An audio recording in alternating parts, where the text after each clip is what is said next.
Hello everyone, welcome to this another video. So this is the Xiaomi 15 Ultra. This is the Xiaomi's flagship phone for 2025. So I will unbox this phone. Okay, so this is the box. So this is a global version. This is Xiaomi 15 Ultra Silver Chrome, 16 gig RAM, 512 ROM, and here it is, the box. Okay, Ultra branding.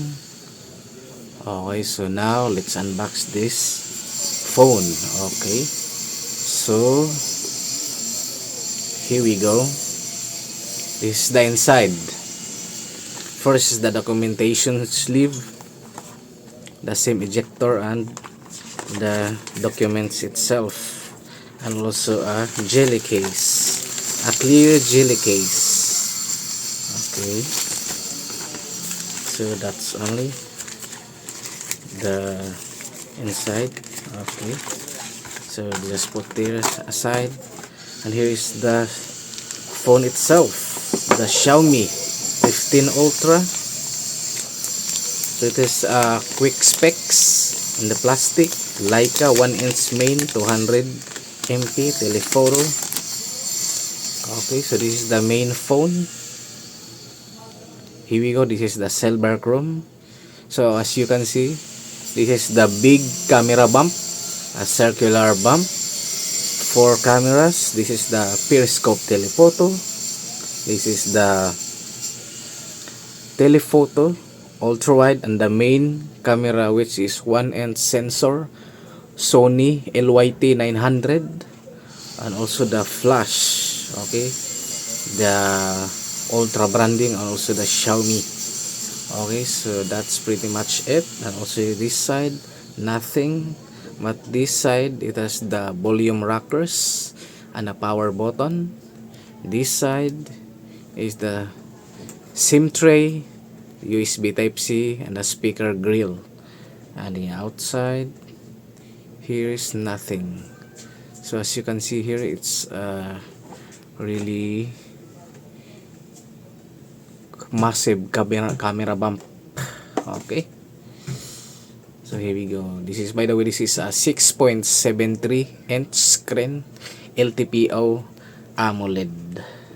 Okay, so I'll just put there aside. So this is the remaining box. So inside the box, here we go. This is the charger, charging brick, 90 watts, and it also a global. It has extension here, you can see, and also the cable, charging cable, USB A to USB C, red. Okay, so that's it. That's pretty much it. Okay, so let's sit aside. Let's talk about the phone itself. So this is the phone. So I already set up this phone. So here we go. As you can see here, this is the phone. It looks like the brightness just for, here we go. So as you can see here, this is the phone itself. It's a camera centric phone. So this is the camera.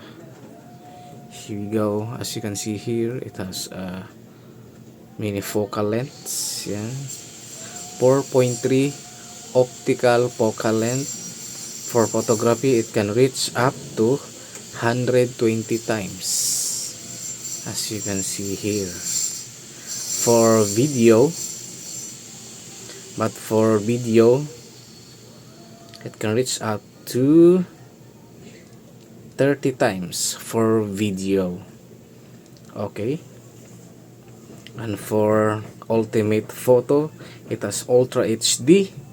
So as you can see here, it can capture 50 megapixel and also 200 megapixel. That is really large picture. Here it's in a pro version.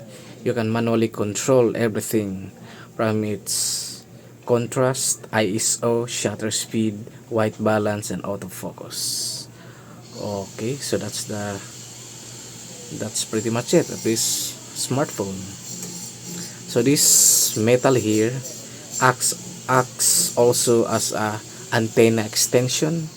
It will connect the antenna itself. Okay, so if you have a phone like this, so you need a case like this to protect the camera. Okay, so I just bought a separate smartphone case for this. So I just put this phone here and here. So as you can see, it is safe, its edge, and also the camera, because it has a camera cover, as you can see here. Here we go. And also take a look about this. This is the Leica Vario Somilax 1.63. So here we go. So that's pretty much it. Thank you for watching about this video.